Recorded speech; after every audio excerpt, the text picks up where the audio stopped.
ಎಲ್ಲರಿಗೂ ಜೈ ಜಿನೇಂದ್ರ. ನನ್ನ ಹೆಸರು ಸೌಮ್ಯ ಬರಂಪಾಕಗೋಡಿ. ನಮ್ಮ ಊರು ಗಂದಿಗವಾಡ. ನಾನು ಪಂಪನ ಕಿರು ಪರಿಚಯವನ್ನು ಹೇಳುತ್ತೇನೆ.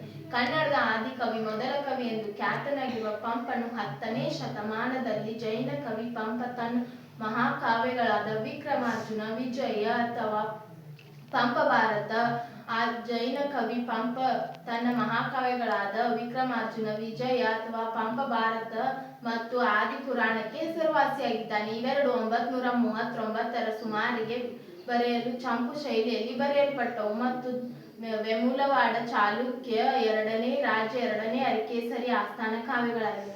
ಪಂಪನು ಈ ಕೃತಿಗಳು ಎಲ್ಲ ನಂತರದ ಕನ್ನಡ ಚಂಪು ಕೃತಿಗಳಿಗೆ ಗಳಾದ ಪಂಪ, ಪೊನ್ನ, ರನ್ನ ಬರಹಗಳ 10ನೇ ಶತಮಾನದಲ್ಲಿ ಪಂಪನ ಆರಂಭಿಕ ಜೀವನ ಮತ್ತು ಮಾತೃಭಾಷೆ ಬಗ್ಗೆ ವಿರೋಧಾತ್ಮಕ ಅಭಿಪ್ರಾಯಗಳಿವೆ. ಪಂಪನು ಯಾವ ಬ್ರಾಹ್ಮಣ ಕುಟುಂಬದಿಂದ ಬಂದವನು ಎಂದು ಸಾಮಾನ್ಯವಾಗಿ ಒಪ್ಪಿಕೊಳ್ಳಲಾಗುವುದು ಅಥವಾ ಕನ್ನಡವು ಅಥವಾ ತೆಲುಗು ಎಂದು ಇಂದಿಗೂ ವಿವಾದ ವಿಷಯವಾಗಿದೆ. ಬಾಲ್ಯ. ಪಂಪನು ಧಾರವಾಡ ಜಿಲ್ಲೆ ಎರಡನೇ ಅರಿಕೇಸರಿ ಜನಿಸಿದನು. ಪಂಪನ ತಂದೆ ಅಭಿರಾಮಚಂದ್ರ ಭೀಮಪ್ಪಯ್ಯ ಮತ್ತು ಅವರ ತಾಯಿ ಅಬ್ಬೆನಬ್ಬಿ. ಪಂಪನ ಕಿರಿಯ ಸಹೋದರ ಜಿನವಲ್ಲಭ. ಅವರ ಅಜ್ಜ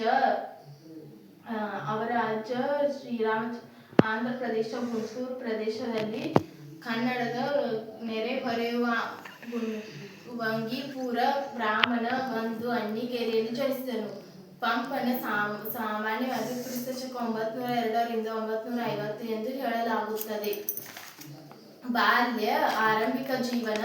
ಪಂಪನು ಕ್ರಿಸ್ತಶಕ ಸುಮಾರು 935ರಿಂದ 955ರವರೆಗೆ ವೆಮುಲವಾಡ ಚಾಲುಕ್ಯ ವಂಶದ ಅರಸು ಇಮ್ಮಡಿ ಅರಿಕೇಸರಿ ಆಸ್ಥಾನದಲ್ಲಿ ಅವರ ಬಳಿ ಆರಂಭಿಕ ಎಂದು ಇತಿಹಾಸವು ತಿಳಿಸುತ್ತದೆ.